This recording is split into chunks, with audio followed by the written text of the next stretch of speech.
What a bit of fun. A Japanese toy which I picked up about 30 years ago or more. It's a wind-up one, but it's a penguin, Peter the penguin with his little son trying to fish. All he's catching so far is cans. That won't serve for supper, will it? It's a wind-up mechanism. It lasts a long time. When you wind it up, it then goes on for a long, long time. It's an escape mechanism which came out of the Middle Ages originally, I think. It winds and unwinds around the pole there, which probably says no fishing in Japanese. So fish toys, something I've always loved, being a fish aphiliac, and these are some of the fish toys in my collection. There's a number of flip books which contain fishes or fish themes, and here's some wonderful ones from Fliptomania. I meet up with the guy who runs it in the New York Toy Fair every year. He's out of California. Look at the action of this, it's beautiful. Gobble, gobble, gobble, and he's caught a fish in his mouth. Wonderful stuff. Superb animation too. And they work very, very nice in the hand. This is a lovely one because it morphs from a hammer-headed shark through a series of evolutions into one of those big great whites, I suppose they are. What a lovely idea. Starts off as one fish, ends as another. So there's quite a number of very, very fine flick books, particularly on fish themes from Fliptomania. There's greeting cards which sometimes show fish, and just occasionally I find a very nice one. This is a case in point. You can write the message on the back, of course, and the recipient who receives it is delighted to find that it's a pop-up one. It pops up into a kind of fish bowl. That's lovely, isn't it? Tap it like this and the fish gets animated. Why? Because on the back of the fish it's a little spring holding it there, and when I tap it, it's able to quiver, which is a nice idea. It adds a bit of animation to it. Whichever way you tap it, you get animation to it. And it folds up flat as a card. Very nicely designed. I love things like that. Here's something I picked up in Iceland a few years ago. It's a wallet made of fish skin, I think a salmon, Icelandic salmon. But it's a magic wallet, you know the things I mean? It's got crisscrossing ribbons here, and the credit card, well, there's a bit of paper, I think, inside it. But make it magic pass, turn it all over, etc. And you find, oh, the ribbons have changed now, and they've got end ribbons holding it together. How does that work? Well, I think you probably know the answer, but it's one of those magic tricks. You're supposed to do that with your hand, and they change from one mode to the other. But it's made of fish skin, and it feels very nice in the hand, too.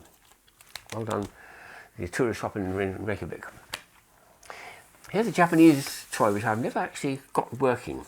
I don't want to use it because it's a one-off thing.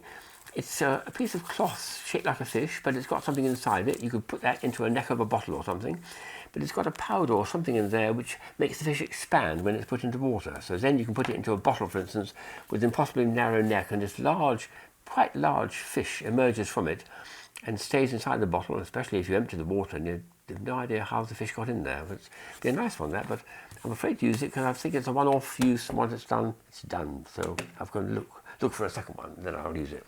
Japanese, they love fish, and there are a lot of fish toys out there. Here's a yo-yo I picked up, I think, in the States about 10 years ago. It's one of those funny fishes with spikes everywhere called a stonefish, I think it is. It's got a face here, just about, 2 eyes and a mouth there. But it's all sort of soft, well, semi-soft rubber, so it won't hurt you, the spikes don't hurt you. But it's a working yo-yo, so let's just take off a bit of the string, there's too much length otherwise, and see if it yo-yos. Yes, it does. Look at that. Just about. This funny angle, I can't do it that well, but it's nice to have a fish acting as a yo-yo. Nice idea. The designer, I think, is imaginative. Here's something, a lovely idea. This is from Play Visions. I was very fond of these. I still am. Each of these is a little fish in 2 halves. There's a magnet here, and there's a magnet here, and they fit together nice and firmly. Little neodymium magnets hidden inside. So you can put it either side of a bit of card or mirror, or in this case a bit of plastic, and have all these fishes sort of going in and out of the water perhaps, or do this to make it look like it's an aquarium, but multi-dimensional. They're going in and out of a new dimension perhaps. What a lovely idea that is, isn't it? They look wonderful and very, very magical almost, as they go either side of what is clearly a complete sheet of plastic with no holes in it. So brilliant stuff. Another one from America is one of these pop-outs. I think they call them paper yo-yos. It's a nice looking shark, but it's one of those things. It's got a mechanism here. It comes in and out like a telescope action. So let's do a few turns. Woof! Shark coming towards you. Woof! Ho ho ho! Oh! Goodness me. Magnificent creature, isn't it? Grow yourself a shark. Wow. Here's a one which my friend Rufus Butler Setter made in the early days. It's one of his animation rulers here. And it can be used as an ordinary ruler. It's got centimetres there and imperial here, inches.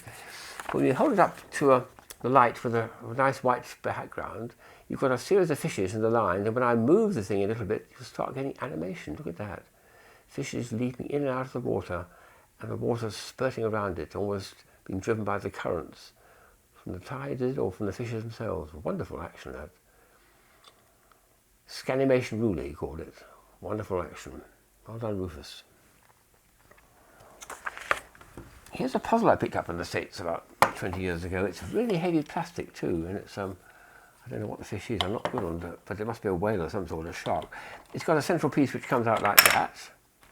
And then you've got two middle pieces. What's nice about this is it's big and chunky and feels good, but it's actually a very easy puzzle to do, so even children can probably put it together because it's very, very symmetrical. That comes out, these pieces come off, and this bit comes off, and this bit comes apart, and that bit comes apart, and then it really comes apart. All those pieces, and then surprisingly, it's not that difficult to put together because there's lots of symmetry there, which makes it that much easier for children to pick up the ideas. But nice one. Well done designed. And the last one is a charming one, which I picked up, I think, originally in Hong Kong when I first saw them. This is a lovely idea. You've got two fishes. Oh, they're going to start kissing. They're making early noises. So let go of the black one and see what happens. Whoa! Comes into the girlfriend and then push them together. Wow! Isn't that saucy? Lovely one. He's got the motor, and when they come together, there's a proximity switch, and to you as well. Very fishy.